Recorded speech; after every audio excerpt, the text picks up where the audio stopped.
Hi, my name is Hejin and I'm a senior in high school and I was wondering if you can answer some of my questions about Common App because I'm undocumented and I don't know if I can use Common App to apply. Um, you can. I think your undocumented status would not influence what application you would use, certainly to apply to Middlebury, because every student who applies, regardless of their citizenship, uses the common application. And I would imagine that's the case at most schools. I think where you might encounter some differences is applying for financial aid. Okay, and do you know, I don't know how to fill out the citizenship status section. What do I identify as? That's a hard one, and I don't know how to advise you there.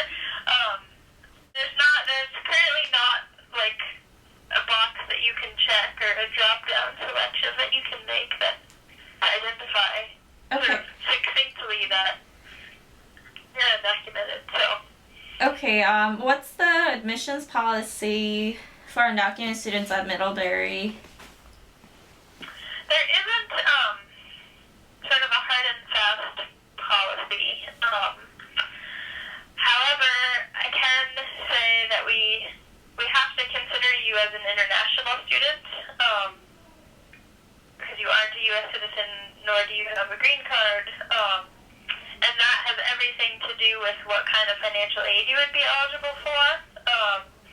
And so, because we have to consider you as an international student, you sort of get looked at in the context of we have to be need aware for international students. That doesn't mean we don't admit international students with high need.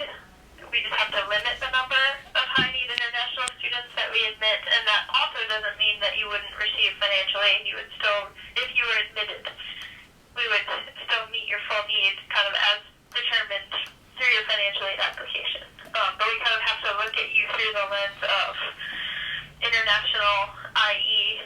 need-aware admissions process. And I also can tell you that we have admitted undocumented students in recent years, so we do not have a policy that says we can't admit you.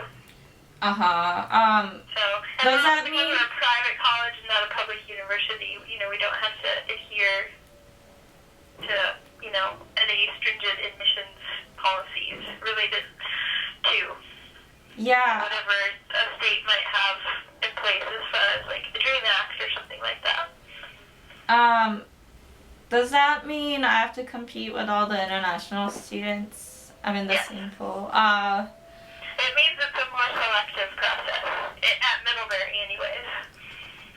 But I went to middle school and high school here, and I've lived in Oregon for 9 years now, and... Right. I know. It stinks.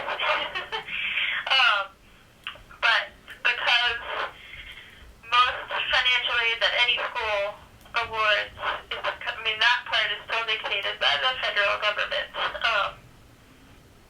We have limited funds that we can allocate to international students. And basically, you're international, or you're a U.S. citizen or you're not. And when you're not a U.S. citizen, then you have to be considered alongside international students. As far as kind of the need-aware, need-blind piece, but I will say, when you submit an application and we're sort of getting into the details of evaluating your high school record and transcript and grades, we look at you within the context of where you've gone to school.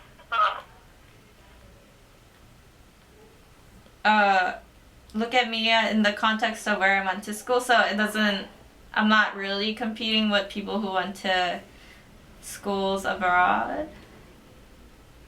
You kind of are in the sense that we have a limited number of places in the entering class for international students. My last name's Lee. Your last name is Lee? Yeah. Okay. Well, I don't particularly like the answers to the questions that I have to give regarding your status, but those are the honest answers. So Yeah. thank you for calling. Yeah, thank you.